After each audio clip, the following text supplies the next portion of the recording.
नमस्कार। आकाशवाणी से प्रस्तुत है समाचार संध्या।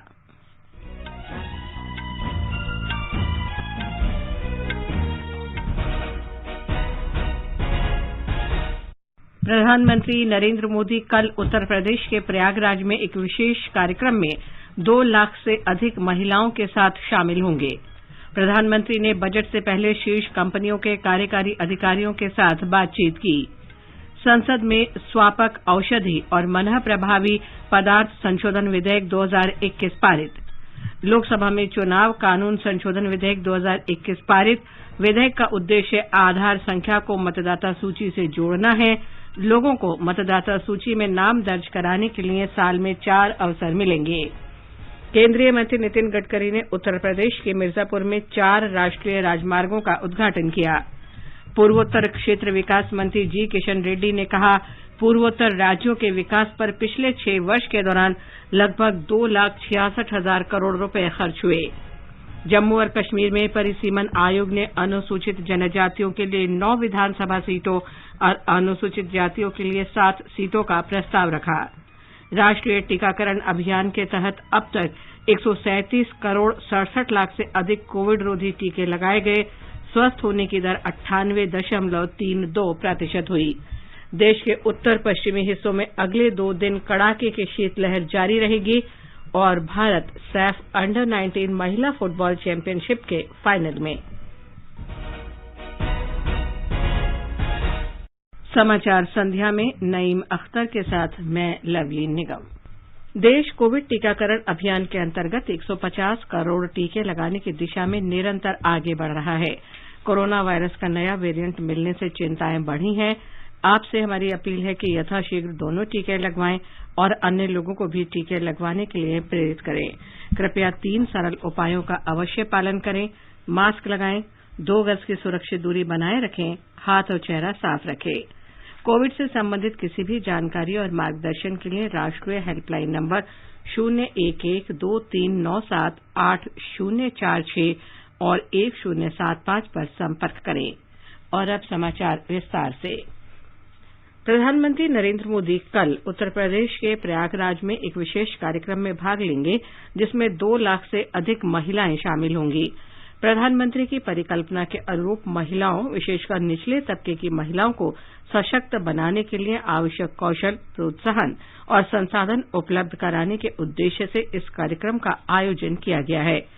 हमारे संवाददाता ने बताया है, प्रधानमंत्री नरेंद्र मोदी इस कार्यक्रम के दौरान मुख्यमंत्री कन्या सुमंगला योजना के तहत 1 लाख से अधिक लाभार्थियों को 20 करोड़ रुपए से ज्यादा की धनराशि भी हस्तांतरित करेंगे। इस योजना से कन्याओं को उनके जीवन के विभिन्न चरणों में नकद राशि मिलती है। इस योजना के तहत प्रति लाभार्थी हस्तांतरित की जाने वाली कुल रकम 15,000 रुपए है। प्रधानमंत्री 202 पूरक पोषण निर्माण इकाइयों की आधारशिला भी रखेंगे। इन इकाइयों का वित्त पोषण स्वयं सहायता समूह कर रहे हैं और इनके निर्माण में प्रति इकाई के हिसाब से लगभग 1 करोड़ रुपए का खर्च बैठेगा। ये इकाइयां राज्य के 600 प्रखंडों में एकीकृत बाल विकास योजना के तहत पूरक पोषण की आपूर्ति करेंगी। सुशील चंद्र तिवारी, आकाशवाणी समाचार, प्रयागराज। प्रधानमंत्री ने आज कंपनियों के शीर्ष कार्यकारी अधिकारियों के साथ बातचीत की। Banking, infrastructure, automobile, telecom, consumer goods, textile, technology, health care, space, electronics sector के मुख्य कार्यकारी अधिकारियों ने बैठक में हिस्सा लिया और प्रधानमंत्री के साथ अपने विचार साझा किए। ये बजट 2022 से पहले प्रधानमंत्री द्वारा की जा रही कई बातचीत में से एक है। संसद ने स्वापक औषधि तथा मनः प्रभावी पदार्थ संशोधन विधेयक 2021 पारित कर दिया है। राज्यसभा ने आज इसे मंजूरी दी। लोकसभा इसे पहले ही पारित कर चुकी है। ये विधेयक स्वापक औषधि तथा मनः प्रभावी पदार्थ संशोधन अध्यादेश 2021 का स्थान लेगा। इस विधेयक में मसौदा त्रुटि में सुधार के लिए स्वापक औषधि तथा मनः प्रभावी पदार्थ अधिनियम 1985 में संशोधन का प्रावधान है। इसके जरिए नशीले पदार्थों के उत्पादन, परिवहन तथा सेवन जैसे कुछ कार्यों को नियंत्रित किया जाएगा। वित्त मंत्री निर्मला सीतारामन ने कहा कि त्रुटि को दूर करने की तात्कालिक आवश्यकता को समझते हुए इस अधिनियम में संशोधन करने के लिए अध्यादेश लाया गया था। उन्होंने कहा कि उस दौरान संसद का सत्र नहीं चल रहा था, इसलिए अध्यादेश लाना पड़ा। विधेयक लाने में देरी करने के विपक्षी सदस्यों के आरोप का जवाब देते हुए उन्होंने कहा कि विधेयक से जुड़ी त्रुटि यूपीए शासन के दौरान हुई थी और उनकी सरकार उसे सही करने के लिए ये विधेयक लाई है। श्रीमती सीतारामन ने कहा कि ये विधेयक केवल सुधार के लिए संशोधन तक सीमित है। मुंद्रा बंदरगाह पर बड़ी मात्रा में हेरोइन जब्त किए जाने के मुद्दे पर श्रीमती सीतारामन ने राजस्व आसूचना निदेशालय की त्वरित कार्रवाई की सराहना की। उन्होंने कहा कि एजेंसी ने देश में लगभग 3000 किलोग्राम के हेरोइन की तस्करी की कोशिश को नाकाम कर दिया। उन्होंने कहा कि एजेंसी ने दिल्ली में लगभग 16 किलोग्राम हेरोइन को भी जब्त किया था। फर्जी मतदान को रोकने तथा मतदाता सूची को आधार संख्या से जोड़ने वाला चुनाव विधि संशोधन विधेयक 2021 विपक्ष के भारी विरोध के बीच आज लोकसभा में पारित हो गया। इसमें 18 वर्ष की आयु पूरी कर चुके व्यक्तियों को मतदाता सूची में अपना नाम दर्ज कराने के लिए प्रतिवर्ष 4 अवसर देने का प्रावधान है। इसके अलावा विधेयक में चुनाव संबंधी कानून को सैन्य मतदाताओं के लिए लैंगिक निरपेक्ष बनाने और चुनाव उद्देश्यों के लिए किसी भी परिसर की आवश्यकता को सक्षम बनाने के प्रावधान हैं। कानून और न्याय मंत्री किरेन रिजिजू ने कहा कि विधेयक में संशोधन से चुनाव प्रक्रिया स्वच्छ और निष्पक्ष हो सकेगी। उन्होंने कहा कि आधार संख्या को मतदाता सूची से जोड़ना अनिवार्य नहीं बनाया गया है, ये स्वैच्छिक होगा। विपक्ष के आरोपों को खारिज करते हुए उन्होंने कहा कि संशोधन भारत के चुनाव आयोग और संसद की स्थायी समिति द्वारा की गई सिफारिशों पर आधारित है। उन्होंने ये भी कहा कि इस विषय पर सरकार ने निर्वाचन आयोग और राज्यों के साथ गहन चर्चा की है। श्री रिजिजू ने कहा कि विधेयक देश में व्यापक चुनाव सुधारों का मार्ग प्रशस्त करेगा। आपका नाम अगर एक इलेक्शन में वोटर लिस्ट 4-5 जगह में है, 4-5 जगह में तो वोट नहीं करेंगे ना, एक ही जगह करेंगे। तो नकली वोटर या आपका जो फेक वोटिंग होता है, इसको रोकने में ये आज का जो बिल है ये बहुत बड़ा काम करेगा। फर्जी वोटर जो भी है उसका नाम कटना चाहिए। अगर आप देश का नागरिक हैं तो आपका एक ही वोटर लिस्ट होना चाहिए, वोटर लिस्ट में एक ही नाम होना चाहिए। इसी दिशा में ये कदम हम बढ़ा रहे हैं। सड़क परिवहन और राजमार्ग मंत्री नितिन गडकरी ने आज उत्तर प्रदेश के मिर्जापुर में 4 राष्ट्रीय राजमार्गों का उद्घाटन किया। इनकी लागत 3037 करोड़ रुपए और कुल लंबाई 146 किलोमीटर है। श्री गडकरी ने जौनपुर में भी 3 राष्ट्रीय राजमार्ग परियोजनाओं की आधारशिला रखी। इन परियोजनाओं की कुल लागत 1123 करोड़ रुपए है और इनकी लंबाई 86 किलोमीटर होगी। श्री गडकरी ने रोजगार सृजन और आर्थिक समृद्धि के लिए बुनियादी ढांचे के विकास पर जोर दिया। उन्होंने कहा कि सरकार उत्तर प्रदेश के विकास के लिए प्रतिबद्ध है। उन्होंने कहा कि इन सड़क परियोजनाओं से क्षेत्र में बेहतर संपर्क उपलब्ध होगा और राज्य के विकास की गति दोगुनी होगी। पूर्वोत्तर क्षेत्र विकास मंत्री जी किशन रेड्डी ने कहा है कि पूर्वोत्तर राज्यों के विकास के लिए पिछले वर्ष के दौरान लगभग 2,66,000 करोड़ रुपए खर्च किए गए हैं। उन्होंने ये जानकारी आज लोकसभा में लिखित उत्तर में दी। श्री रेड्डी ने कहा कि पूर्वोत्तर राज्यों में हवाई, रेल, सड़क, बिजली, जलमार्गों तथा दूरसंचार संपर्क में सुधार के लिए केंद्र सरकार ने महत्वपूर्ण पहल की है। लोकसभा ने विपक्षी सदस्यों के हंगामे के बीच वित्त वर्ष 2021-22 के लिए दूसरी पूरक मांगों को आज मंजूरी दे दी। इसके साथ ही सदन ने सरकार को 2021-22 की अवधि के दौरान 3,73,000 करोड़ रुपए से अधिक की सकल राशि का अतिरिक्त व्यय करने का भी अधिकार दे दिया है। वित्त मंत्री निर्मला सीतारामन ने बताया कि 2,99,000 करोड़ रुपए की अतिरिक्त राशि का प्रावधान एयर इंडिया और उर्वरक सब्सिडियों के लिए किया गया है। उन्होंने कहा कि उर्वरकों की अंतर्राष्ट्रीय कीमतों में बढ़ोतरी को देखते हुए सब्सिडी के रूप में 58,430 करोड़ रुपए की राशि आवंटित की गई है। सदन ने विनियोग संख्या 5 विधेयक 2021 भी पारित कर दिया। संसद के दोनों सदनों में लखीमपुर खीरी घटना और राज्यसभा के 12 सांसदों के निलंबन के साथ साथ अन्य मुद्दों को लेकर काफी हंगामा हुआ। लोकसभा और राज्यसभा की कार्यवाही दिन भर के लिए स्थगित होने से पहले 3 बार स्थगित की गई। संसद में गतिरोध के बीच सरकार ने विपक्ष पर आरोप लगाया है कि वो राज्यसभा और लोकसभा की कार्यवाही चलने नहीं देना चाहता। संसद के बाहर राज्यसभा में सदन के नेता केंद्रीय मंत्री पीयूष गोयल ने कहा कि 12 निलंबित राज्यसभा सांसदों को अपनी गलती का एहसास होना चाहिए और सभापति से बात करनी चाहिए।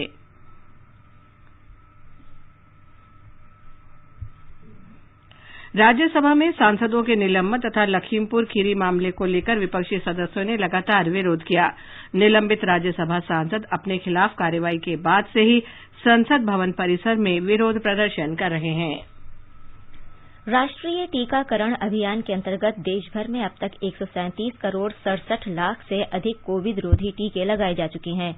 कल 15,82,000 से अधिक टीके लगाए गए। इस दौरान 8,077 रोगी स्वस्थ हुए हैं और स्वस्थ होने की दर 98.39% हो गई है। कल 6,563 नए रोगियों की पुष्टि हुई है। सरकार कोविड के नए स्वरूप ओमिक्रॉन की ताजा स्थिति पर विशेषज्ञों के जरिए कड़ी नजर रखे हुए है। राज्यसभा में ओमिक्रॉन पर चर्चा के दौरान स्वास्थ्य मंत्री मनसुख मांडविया ने कहा कि देश में ओमिक्रॉन के अब तक 161 मरीजों का पता चला है। उन्होंने कहा कि ओमिक्रॉन की विस्तृत जांच रिपोर्ट अगले सप्ताह आएगी, जिससे ये स्पष्ट हो सकेगा कि इस पर कोविड टीके प्रभावी होंगे या नहीं। केंद्रीय मंत्री ने कहा कि कोविड की पहली और दूसरी लहर से मिले अनुभव के आधार पर सरकार ने किसी भी तरह की स्थिति से निपटने के लिए दवाओं के अतिरिक्त भंडार तैयार कर लिए हैं। भविष्य में देश में वेरिएंट फिर फैले तो दिक्कत न आए, इसलिए पर्याप्त मात्रा में सभी स्टेट के पास मेडिसिन हो। मेडिसिन होने के लिए हमने कोविड पैकेज 2 में ECRP पैकेज 2 में प्रावधान किया था और सभी स्टेट के साथ फॉलोअप लेके डिस्ट्रिक्ट लेवल पर, स्टेट लेवल पर और सेंट्रल लेवल पर महत्वपूर्ण मेडिसिन है। ये मेडिसिन की बफर स्टॉक की हमने ऑलरेडी व्यवस्था कर ली है। आकाशवाणी का समाचार सेवा प्रभाग कोरोना जागरूकता श्रृंखला में आज रात 9:30 बजे फोन इन कार्यक्रम FM गोल्ड और अतिरिक्त मीटरों पर प्रसारित करेगा। कार्यक्रम में नई दिल्ली के GV पंत अस्पताल के डॉक्टर संजय पांडे श्रोताओं के प्रश्नों के उत्तर देंगे। श्रोता हमारे विशेषज्ञ से टेलीफोन नंबर 011-2342-1230 और 011-2342-1764 पर प्रश्न पूछ सकते हैं। Twitter handle @AIR news alerts #AskAIR पर भी सवाल पोस्ट किए जा सकते हैं।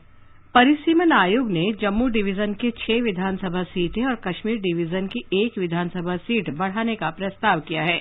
पहली बार जम्मू कश्मीर में 9 सीटें अनुसूचित जनजातियों के लिए तथा 7 सीटें अनुसूचित जातियों के लिए आवंटित करने का प्रस्ताव किया गया है।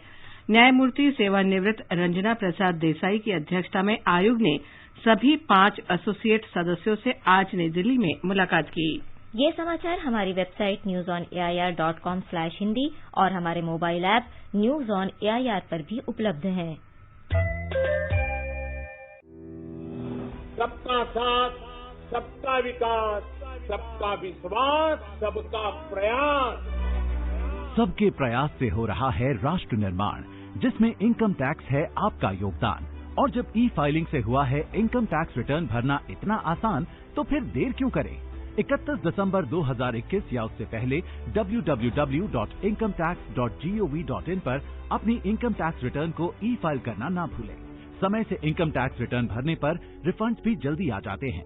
लॉसेस को कैरी फॉरवर्ड किया जा सकता है। लोन और वीजा एप्लीकेशन की प्रोसेसिंग में भी ITR सहायक है। नए ई-फाइलिंग पोर्टल पर 3 करोड़ से भी अधिक इनकम टैक्स रिटर्न फाइल किए जा चुके हैं। तो फिर आप भी समय न गवाएं। आज ही अपने इनकम टैक्स रिटर्न को ई-फाइल करें। अधिक जानकारी और रिटर्न फाइल करने के लिए विजिट करें www.incometax.gov.in। कोविड टीके के दोनों खुराक पाने वालों की संख्या में उत्तर प्रदेश सबसे अव्वल। यहाँ 4 करोड़ 13 लाख से अधिक लोगों को टीके की दोनों डोज देकर कोविड का सुरक्षा कवर प्रदान किया गया है। उत्तर प्रदेश में कोविड से बचाव के लिए ट्रेसिंग, टेस्टिंग, ट्रीटमेंट और टीकाकरण की नीति से ये महामारी पूरी तरह नियंत्रित है। चिकित्सा सुविधाओं में भी उत्तर प्रदेश सरकार ने नए आयाम दिए हैं। प्रदेश में कुल 97 मेडिकल कॉलेज हो गए हैं। नए मेडिकल कॉलेजेस होने से अब प्रदेश में मेडिकल की 40,000 सीट, MBBS की 35,088 और PG की 804 सीट्स बढ़ी हैं और इससे 65,000 से अधिक रोजगार के अवसर प्रदान होंगे। सोच ईमानदार, काम दमदार। उत्तर प्रदेश सरकार द्वारा जनहित में प्रसारित। समाचार संध्या में आपका फिर स्वागत है। आगे बढ़ने से पहले मुख्य समाचारों पर एक नजर। प्रधानमंत्री नरेंद्र मोदी कल उत्तर प्रदेश के प्रयागराज में एक विशेष कार्यक्रम में 2 लाख से अधिक महिलाओं के साथ शामिल होंगे। प्रधानमंत्री ने बजट से पहले शीर्ष कंपनियों के कार्यकारी अधिकारियों के साथ बातचीत की। संसद में स्वापक औषधि और मनः प्रभावी पदार्थ संशोधन विधेयक 2021 पारित। लोकसभा में चुनाव कानून संशोधन विधेयक 2021 पारित। विधेयक का उद्देश्य आधार संख्या को मतदाता सूची से जोड़ना है। लोगों को मतदाता सूची में नाम दर्ज कराने के लिए साल में 4 अवसर मिलेंगे। केंद्रीय मंत्री नितिन गडकरी ने उत्तर प्रदेश के मिर्जापुर में 4 राष्ट्रीय राजमार्गों का उद्घाटन किया। पूर्वोत्तर क्षेत्र विकास मंत्री जी किशन रेड्डी ने कहा, पूर्वोत्तर राज्यों के विकास पर पिछले 6 वर्ष के दौरान लगभग 2,66,000 करोड़ रुपए खर्च हुए। जम्मू और कश्मीर में परिसीमन आयोग ने अनुसूचित जनजातियों के लिए 9 विधानसभा सीटों और अनुसूचित जातियों के लिए 7 सीटों का प्रस्ताव रखा। राष्ट्रीय टीकाकरण अभियान के तहत अब तक 137 करोड़ 67 लाख से अधिक कोविड रोधी टीके लगाए गए। स्वस्थ होने की दर 98.39% हुई। देश के उत्तर पश्चिम हिस्सों में अगले 2 दिन कड़ाके की शीतलहर जारी रहेगी। और भारत सैफ अंडर-19 महिला फुटबॉल चैंपियनशिप के फाइनल में। भारत के स्वतंत्रता संग्राम में अनगिनत स्वतंत्रता सेनानियों ने अपने प्राणों की आहुति दी। कुछ इतिहास में अमर हो गए और कई गुमनाम। आजादी के अमृत महोत्सव के अंतर्गत 75 कड़ियों की श्रृंखला में हम उन वीरांगनाओं की बात करेंगे जिनका योगदान कभी भुलाया नहीं जा सकता। प्रत्येक मंगलवार परिक्रमा में सुनिए अपराजिता, देश की वीरांगनाओं को आकाशवाणी का सादर नमन।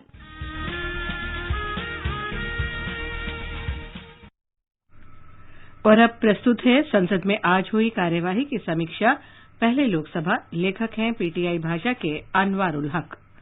लोकसभा में विपक्षी सदस्यों के भारी विरोध के बीच आज निर्वाचन विधि संशोधन विधेयक 2021 को मंजूरी दी गई। इस विधेयक में मतदाता सूची में दोहराव और फर्जी मतदान रोकने के लिए मतदाता पहचान कार्ड और सूची को आधार कार्ड से जोड़ने का प्रस्ताव किया गया है। सदन ने वर्ष 2021-22 की पूरक अनुदान मांगों के दूसरे बैच और संबंधित विनियोग विधेयक को भी ध्वनि मत से मंजूरी दी। लखीमपुर खीरी हिंसा मामले में गृह राज्य मंत्री अजय कुमार मिश्र के इस्तीफे की मांग और कुछ अन्य विषयों को लेकर विपक्ष सदस्यों ने पिछले सप्ताह की तरह आज भी हंगामा जारी रखा, जिस कारण लोकसभा की कार्यवाही 3 बार के स्थगन के बाद दिन भर के लिए स्थगित कर दी गई। विपक्षी सदस्यों की नारेबाजी के बीच ही विधि और न्याय मंत्री किरेन रिजिजू ने निर्वाचन विधि संशोधन विधेयक 2021 को पेश किया और फिर सदन के समक्ष चर्चा और पारित कराने के लिए रखा। कांग्रेस, तृणमूल कांग्रेस, एआईएमआईएम, आरएसपी, बसपा जैसे दलों ने इस विधेयक को पेश किए जाने का विरोध किया। कांग्रेस ने विधेयक को विचार के लिए संसद की स्थायी समिति को भेजने की मांग की। विपक्षी दलों ने इसे उच्चतम न्यायालय के फैसले के खिलाफ तथा संविधान प्रदत्त मौलिक अधिकारों और निजता के अधिकार का उल्लंघन करने वाला बताया। इस विधेयक के माध्यम से जन प्रतिनिधित्व अधिनियम 1950 और जन प्रतिनिधित्व अधिनियम 1951 में संशोधन किए जाने की बात कही गई है। विधेयक पर संक्षिप्त चर्चा का जवाब देते हुए विधि और न्याय मंत्री किरेन रिजिजू ने कहा कि सदस्यों ने इसका विरोध करने के लिए जो तर्क दिए हैं वे उच्चतम न्यायालय के फैसले को गलत तरीके से पेश करने का प्रयास है। ये विधेयक शीर्ष अदालतों के फैसले के अनुरूप है। उन्होंने कहा कि सरकार ने जन प्रतिनिधित्व कानून में संशोधन का प्रस्ताव इसलिए किया ताकि यह सुनिश्चित किया जा सके कि कोई व्यक्ति एक से अधिक निर्वाचन क्षेत्र में पंजीकरण न करा सके तथा फर्जी तरीके से मतदान को रोका जा सके। इसके बाद निर्वाचन विधि संशोधन विधेयक 2021 को ध्वनि मत से मंजूरी दे दी गई। इससे पहले विधेयक पेश किए जाने का विरोध करते हुए लोकसभा में कांग्रेस के नेता अधीर रंजन चौधरी ने कहा कि पुत्तुस्वामी बनाम भारत सरकार मामले में उच्चतम न्यायालय के फैसले के खिलाफ है। विधेयक का समर्थन करते हुए भाजपा के निशिकांत दुबे ने कहा कि आज अगर आधार निर्वाचन सूची के साथ जोड़ा जा रहा है तो कांग्रेस और कई अन्य विपक्षी दलों को चिंता हो रही है। श्री दुबे ने आरोप लगाया कि वोट बैंक की राजनीति के कारण कांग्रेस और तृणमूल कांग्रेस इस विधेयक का विरोध कर रही हैं। तृणमूल कांग्रेस के सौगत राय ने कहा कि इस विधेयक में उच्चतम न्यायालय के फैसले का उल्लंघन किया गया है और ये मौलिक अधिकारों के खिलाफ है। राष्ट्रवादी कांग्रेस पार्टी की सुप्रिया सुले ने कहा कि सरकार इस विधेयक को वापस ले और समग्र विधेयक लाए। महिला आरक्षण का विधेयक भी इसके साथ लेकर आए, जिसके बाद सब इसका समर्थन करेंगे। वाईएसआर कांग्रेस पार्टी के एल कृष्ण ने भी कहा कि इस विधेयक पर सरकार समग्र विधेयक लेकर आए। बसपा के रितेश पांडे ने कहा कि संसदीय प्रक्रिया को दरकिनार किया जा रहा है और इस विधेयक को वापस लेना चाहिए। बीजेड के अनुभव मोहंती ने कहा कि पूरी चर्चा के बाद विधेयक को पारित किया जाना चाहिए था। एआईएमआईएम के असदुद्दीन ओवैसी ने कहा कि ये संविधान प्रदत्त मौलिक अधिकारों और निजता के अधिकारों का उल्लंघन करता है। आरएसपी के एन.के. प्रेमचंद्रन ने कहा कि इस मामले में मतदाता सूची को आधार से जोड़ने से संविधान के अनुच्छेद 21 का उल्लंघन होता है। वित्त मंत्री निर्मला सीतारामन ने वर्ष 2021-22 की पूरक अनुदान मांगों के दूसरे बैच पर हुई चर्चा का जवाब देते हुए कोरोना से प्रभावित समय में अर्थव्यवस्था के बड़े विषयों पर ध्यान देने की सरकार की प्रतिबद्धता का उल्लेख किया और कहा कि बैंकों ने नीरव मोदी, विजय माल्या जैसे ऋण चूककर्ताओं की संपत्तियां बेचकर 13,109 करोड़ रुपए वसूल किए तथा सार्वजनिक क्षेत्र के बैंकों ने पिछले 7 वर्ष में समझौते और अन्य उपायों से 5,49,000 करोड़ रुपए की वसूली की। उन्होंने कहा कि बैंक सुरक्षित हैं, बैंकों में जमाकर्ताओं के पैसे सुरक्षित हैं, अर्थव्यवस्था से जुड़े बड़े विषयों पर ध्यान दिया जा रहा है। निर्मला सीतारामन ने कहा कि राज्यों के पास पर्याप्त नकदी है और केवल 2 राज्यों का नकदी संतुलन नकारात्मक है। वित्त मंत्री ने कहा कि मोदी सरकार किसानों के विषयों को गंभीरता से देखती है। ऐसे में पूरक मांग में उर्वरक सब्सिडी की मद में 58,000 करोड़ रुपए रखे गए हैं। निर्मला सीतारामन ने कहा कि पूरक मांग का बड़ा हिस्सा एयर इंडिया से संबंधित मद में जा रहा है। मंत्री के जवाब के बाद लोकसभा ने वर्ष 2021-22 की पूरक अनुदान मांगों के दूसरे बैच और संबंधित विनियोग विधेयक को ध्वनिमत से मंजूरी दे दी। लोकसभा ने जैव विविधता विधेयक को संसद के दोनों सदनों की संयुक्त समिति के पास भेज दिया। अब सुनिए राज्यसभा में हुई कार्रवाई की समीक्षा। लेखक हैं पीटीआई भाषा के माधव चतुर्वेदी। विपक्षी सदस्यों के निलंबन सहित कुछ अन्य मुद्दों पर आज भी राज्यसभा में गतिरोध नहीं थमा और हंगामे के कारण सदन की कार्यवाही कई बार स्थगित हुई। हालांकि हंगामे के बीच ही कोरोना के ओमिक्रॉन स्वरूप के कारण सामने आए मामलों पर अल्पकालिक चर्चा पर स्वास्थ्य मंत्री मनसुख मांडविया ने जवाब दिया, जबकि कानून राज्य मंत्री एसपी सिंह बघेल ने मध्यस्थता विधेयक 2021 को स्थायी समिति के पास भेज दिया। कार्यवाही आरंभ होने पर सभापति एम वेंकैया नायडू ने आवश्यक दस्तावेज सदन के पटल पर रखवाए। इसके बाद उन्होंने कहा कि नियम 267 के तहत उन्हें कुल 5 नोटिस मिले हैं, लेकिन उन्होंने इसे अस्वीकार कर दिया है। उन्होंने विपक्षी दलों से कहा कि वो पहले सदन चलने दें। इसके बाद उन्होंने जैसे ही शून्यकाल आरंभ करने के लिए जनता दल यू के रामनाथ ठाकुर का नाम पुकारा, विपक्षी सदस्यों ने हंगामा शुरू कर दिया और नेता प्रतिपक्ष मल्लिकार्जुन खड़गे भी अपने स्थान पर खड़े थे और वो कुछ बोलना चाह रहे थे। हालांकि श्री नायडू ने उन्हें इसकी अनुमति नहीं दी। श्री नायडू ने हंगामा कर रहे सदस्यों से कहा कि वो सदन में शांति बहाल करें और महत्वपूर्ण मुद्दों पर चर्चा होने दें। उन्होंने कहा, मेरी प्राथमिकता है कि सदन में अनुशासन और मर्यादा का पालन हो, चर्चा हो। श्री नायडू ने कहा कि शुक्रवार को उन्होंने सरकार और विपक्ष से आग्रह किया था कि वो सांसदों के निलंबन के मुद्दे पर आपस में बात करें और गतिरोध समाप्त करें ताकि सदन की कार्यवाही सुचारू रूप से चल सके। विधि व कानून राज्य मंत्री एसपी सिंह बघेल ने मध्यस्थता विधेयक 2021 सदन में पेश किया। विधेयक पेश करने के बाद बघेल ने इस विधेयक को स्थायी समिति को भेजने की सिफारिश की। अल्पकालिक चर्चा का जवाब देते हुए स्वास्थ्य मंत्री मनसुख मांडविया ने वैश्विक कोविड महामारी की पहली और दूसरी लहर से मिले अनुभवों के आधार पर कोरोना वायरस के नए स्वरूप ओमिक्रॉन से निपटने की प्रतिबद्धता जताई और कहा कि इसके लिए हर स्तर पर तैयारी की जा रही है। श्री मांडविया ने कहा, देश में ओमिक्रॉन के 161 मामले अब तक सामने आए हैं, जिनमें से 13% मामलों में लक्षण अत्यंत मामूली हैं। 80% मामलों में कोई लक्षण सामने नहीं आए। 44 मरीज स्वस्थ हो चुके हैं। उन्होंने बताया कि 96 देशों में ओमिक्रॉन फैल चुका है और इसके प्रभावों पर सतत नजर रखी जा रही है। उन्होंने कहा कि सरकार वायरस के इस स्वरूप को लेकर पूरी तरह सतर्क है तथा आने वाले समय में इसे लेकर जरूरत के अनुसार परामर्श जारी किए जाएंगे, जिनके आधार पर ही अवलोकन किया जाना चाहिए ताकि लोगों में किसी तरह का भ्रम न फैले। श्री मांडविया ने कहा, कोविड महामारी की पहली और दूसरी लहर में मिले अनुभवों को भी ध्यान में रखते हुए कोरोना वायरस के खिलाफ लड़ाई जारी रहेगी। उन्होंने कहा, विश्व स्वास्थ्य संगठन ने कहा है और वैज्ञानिक समुदाय भी इस बात से सहमत है कि कोरोना वायरस के ओमिक्रॉन स्वरूप के लिए भी दवाएं और प्रोटोकॉल वही होंगे जो इस घातक वायरस के डेल्टा, गामा सहित अन्य स्वरूपों के लिए रहे हैं। सदन में इसके बाद स्वापक औषधि एवं मनः प्रभावी पदार्थ एनडीपीएस संशोधन विधेयक 2021 को चर्चा कर मंजूरी दे दी। वित्त मंत्री निर्मला सीतारामन ने राज्यसभा में कहा कि इस संबंध में अध्यादेश इसलिए जरूरी था क्योंकि अदालत का आदेश था और उस समय संसद का सत्र नहीं चल रहा था। ये विधेयक कानून बनने के बाद अध्यादेश का स्थान लेगा। वित्त मंत्री के जवाब के बाद उच्च सदन ने विधेयक को ध्वनिमत से मंजूरी दे दी। अभी आप संसद में हुई आज की कार्यवाही की समीक्षा सुन रहे थे। आजादी का अमृत महोत्सव के लिए सभी उपभोक्ताओं को शुभकामनाएं। हॉलमार्क सोने की शुद्धता सुनिश्चित करता है। हमेशा हॉलमार्क वाले सोने के आभूषण खरीदें। उपभोक्ता संबंधित किसी भी शिकायत के लिए कृपया राष्ट्रीय उपभोक्ता हेल्पलाइन के टोल फ्री नंबर 14404 पर संपर्क करें। उपभोक्ता मामले विभाग भारत सरकार द्वारा जनहित में जारी। जागो ग्राहक जागो। हर जोखिम से निकल कर फसल आए, सुरक्षित हो जाए।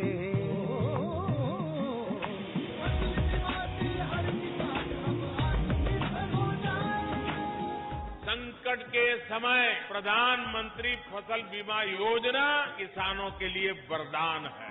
अब सूखा पड़े या बाढ़ आ जाए कोई डर नहीं। अब ओले पड़े या कीट पतंगे फसल खा जाए कोई फिक्र नहीं, क्योंकि हमने लिया है प्रधानमंत्री फसल बीमा। बुआई से फसल कटाई तक हर जोखिम का दावा, न्यूनतम प्रीमियम पर अधिकतम भुगतान का वादा। योजना से हर साल जुड़ रहे हैं 5 करोड़ से ज्यादा किसान। अब आपकी है बारी। नजदीकी कृषि कार्यालय, सहकारी समिति, बैंक शाखा, अधिकृत बीमा कंपनी या जन सेवा केंद्र में स्वेच्छा से करा सकते हैं पंजीकरण। फसल बीमा पोर्टल या फसल बीमा ऐप द्वारा भी कराया जा सकता है पंजीकरण। प्रधानमंत्री फसल बीमा योजना, आपकी फसलों का संपूर्ण सुरक्षा कवच। कृषि एवं किसान कल्याण मंत्रालय, भारत सरकार। ये आकाशवाणी है। जम्मू कश्मीर पुलिस के महानिदेशक दिलबाग सिंह ने कहा है कि पाकिस्तान में आतंकवादियों के लॉन्च पैड और शिविर सक्रिय हैं। उन्होंने कहा कि खुफिया एजेंसी आईएसआई और सेना की मदद से उनका इस्तेमाल अधिक से अधिक आतंकवादियों की घुसपैठ कराने के लिए किया जा रहा है। हालांकि पुलिस महानिदेशक ने कहा कि सीमा पर सशस्त्र बल और इलाकों की पुलिस घुसपैठ की किसी भी कोशिश को विफल करने के लिए सतर्क और चौकस है। केरल में अलाप्पुझा जिले में राजनीतिक हत्याओं के मद्देनजर राज्य पुलिस द्वारा 3 दिन का अलर्ट घोषित किया गया है। तनावग्रस्त क्षेत्रों में अतिरिक्त पुलिस बल तैनात किया जा रहा है। राज्य में 3 दिन तक किसी भी तरह के जुलूस की अनुमति नहीं होगी। अलाप्पुझा जिले में 12 घंटे के दौरान 2 राजनेताओं की हत्या हुई। Social democratic party of India SDPI के राज्य सचिव के.एस. शान और भारतीय जनता पार्टी के ओबीसी मोर्चा के राज्य सचिव रंजीत श्रीनिवासन की हत्या कर दी गई, जिसके बाद प्रशासन ने जिले में निषेधाज्ञा लागू कर दी। इस बीच गृह राज्य मंत्री नित्यानंद राय ने आज कोच्चि में कहा है कि इस मामले में राज्य सरकार की जांच पर्याप्त नहीं है। मौसम विभाग ने देश के उत्तर पश्चिम और पश्चिम के कुछ हिस्सों में अगले 2 दिन के दौरान शीतलहर जारी रहने की संभावना व्यक्त की है। विभाग ने कहा कि देश के उत्तर पश्चिमी मैदानी इलाकों में कल तक लगभग 10 से 15 किलोमीटर प्रति घंटा की रफ्तार से शुष्क उत्तर पश्चिमी हवाएं चलने की संभावना है, जिससे शीतलहर का प्रतिकूल प्रभाव बढ़ सकता है। इसके साथ ही उत्तराखंड के अलग अलग क्षेत्रों में अगले 2 दिन के दौरान और पंजाब तथा हरियाणा में 23 और 24 दिसंबर को घना कोहरा छाया रह सकता है। भारत सैफ अंडर-19 महिला फुटबॉल प्रतियोगिता के फाइनल में पहुंच गया है। बुधवार को खिताबी मुकाबले में भारत का सामना मेजबान बांग्लादेश से होगा। ढाका में कल भारत ने अपने अंतिम ग्रुप मैच में नेपाल को 1-0 से हराया। प्रियंका देवी ने 66वें मिनट में गोल कर भारत को विजय दिलाई। और अंत में मुख्य समाचार एक बार फिर। प्रधानमंत्री नरेंद्र मोदी कल उत्तर प्रदेश के प्रयागराज में एक विशेष कार्यक्रम में 2 लाख से अधिक महिलाओं के साथ शामिल होंगे। प्रधानमंत्री ने बजट से पहले शीर्ष कंपनियों के कार्यकारी अधिकारियों के साथ बातचीत की। संसद में स्वापक औषधि और मनः प्रभावी पदार्थ संशोधन विधेयक 2021 पारित। लोकसभा में चुनाव कानून संशोधन विधेयक 2021 पारित। विधेयक का उद्देश्य आधार संख्या को मतदाता सूची से जोड़ना है। लोगों को मतदाता सूची में नाम दर्ज कराने के लिए साल में 4 अवसर मिलेंगे। केंद्रीय मंत्री नितिन गडकरी ने उत्तर प्रदेश के मिर्जापुर में 4 राष्ट्रीय राजमार्गों का उद्घाटन किया। पूर्वोत्तर क्षेत्र विकास मंत्री जी किशन रेड्डी ने कहा, पूर्वोत्तर राज्यों के विकास पर विशेष पिछले 6 वर्ष के दौरान लगभग 2,66,000 करोड़ रुपए खर्च हुए। जम्मू कश्मीर में परिसीमन आयोग ने अनुसूचित जनजातियों के लिए 9 विधानसभा सीटों और अनुसूचित जातियों के लिए 7 सीटों का प्रस्ताव रखा। राष्ट्रीय टीकाकरण अभियान के तहत अब तक 137 करोड़ 67 लाख से अधिक कोविड रोधी टीके लगाए गए। स्वस्थ होने की दर 98.39% हुई। देश के उत्तर पश्चिमी हिस्सों में अगले 2 दिन कड़ाके की शीतलहर जारी रहेगी और भारत सैफ अंडर-19 महिला फुटबॉल चैंपियनशिप के फाइनल में पहुंच गया है।